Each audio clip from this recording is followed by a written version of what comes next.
Open any tracking app and there it is, the promise of delivery. Maybe it's the new phone you've been waiting for, or the shoes you can't live without.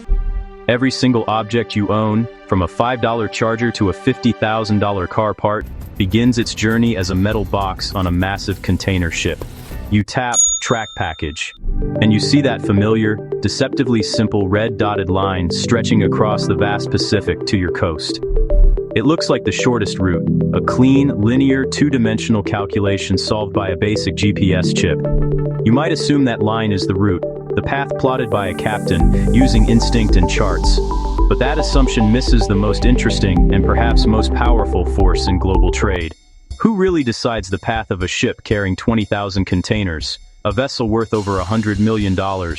It's not the captain, and it's not even the CEO. The real commander is invisible. The real commander is an algorithm. When we look at the globe, the shortest path is a great circle route. Logically, that should be the answer.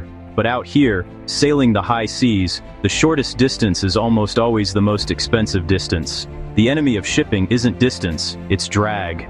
Drag is the resistance a ship feels moving through the water. And here is the brutal law of physics that rules the ocean economy. Drag increases with the square of the speed, but the power, and therefore the fuel required to overcome that drag, increases with the cube of the speed. Think about it. To go just 20% faster, you might need 75% more fuel. That exponential cost means slowing down just a little bit offers disproportionately massive savings. A large container ship slowing down by just 1 knot, less than walking speed, can save a shipping company $50,000 to $70,000 a day in fuel costs alone. This is the phenomenon known as slow steaming.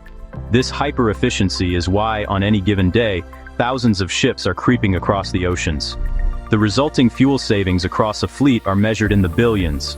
Suddenly, navigation isn't about covering miles. It's about hydrodynamics, economics, and fuel efficiency. This is the job of the optimization monster. It's not calculating the shortest path, it's calculating the lowest cost profile per hour of travel. To do this, it builds what amounts to a digital twin of the ship, the ocean, and the entire logistical network. The algorithm is solving an optimization problem with literally billions of variables that no human team could ever manage. 72-hour wave and wind forecasts. It doesn't just ask, is there a storm? It asks, if we alter our heading by 2 degrees and slow down by 0.3 knots, will the wind angle reduce the drag enough to justify the longer travel time? This is micro-optimization on a macro scale. Bunker fuel hedging. Fuel is a global commodity, and prices fluctuate wildly. The AI knows exactly where the cheapest fuel is. Maybe sailing an extra 300 miles south to refuel in the Canary Islands, at a lower price, saves more money than the fuel needed to sail those 300 miles.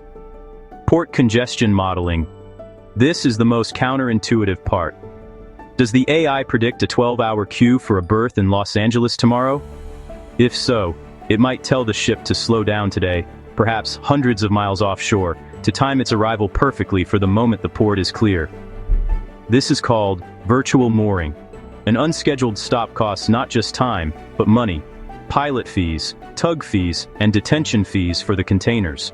For an ocean carrier, a single day of unexpected anchoring can wipe out the profit margins of dozens of individual container bookings. The AI avoids anchoring, which saves fuel, and uses the open sea as an efficient, low-cost parking lot. That simple red dotted line you see on your tracking app, that's a lie. The ship is weaving, speeding up, slowing down, constantly adjusting its trajectory, not because of a human whim, but because a relentless number-crunching intelligence has determined this convoluted path saves just $10 on your particular container. For centuries, navigation was an art.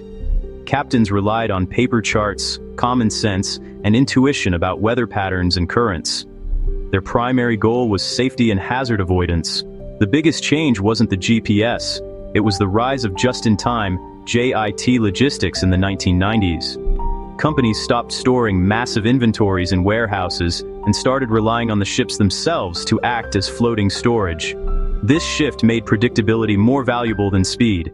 A slow, predictable ship is better than a fast, unpredictable one. This is where the human captain hits their limit. A captain can feel a storm coming, but they can't calculate the probabilistic economic impact of a 0.05 per gallon fuel price swing in Panama versus Singapore, factored against a 6-hour delay at Rotterdam 2 weeks from now. The human mind cannot ingest real-time satellite imaging for thousands of square miles, correlate it with fluctuating geopolitical tariffs, and integrate it with forward commodity futures.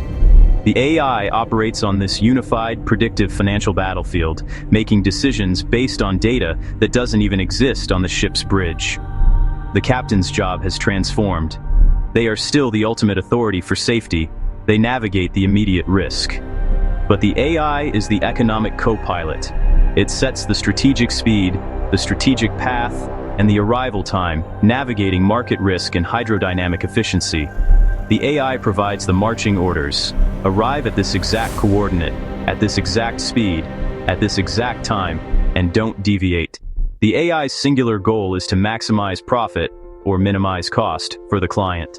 But what happens when that relentless, cold logic leads to unintended consequences? Take the environmental dilemma. Slow steaming, driven purely by the AI's cost minimization function, actually reduces carbon emissions significantly. It's an economic incentive that aligns with a planetary benefit. But the same intelligence might, for purely economic reasons, route ships through sensitive marine ecosystems if it shaves off enough cost. The AI doesn't care about the sea life, or the pollution, or the carbon tax. It only cares about the lowest cost solution. It is a tool of pure optimization, constrained only by the parameters we feed it. It highlights a critical truth about modern capitalism. We are now building intelligent systems that are perfectly optimized for one metric, profit, but lack the human capacity for holistic judgment. The system is designed to save $10 on your headphones.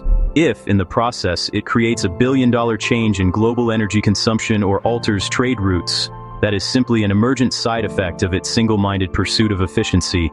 These algorithms are not just pieces of software, they are the hidden hand of globalization, making real-time trade decisions faster and more accurately than any human mind ever could. They manage billions of dollars in inventory, dictate global energy consumption, and, in a very real sense, control the logistics of nearly everything you touch. The next time a package arrives, don't just see the product, see the result of a vast, invisible intelligence that optimized every single mile.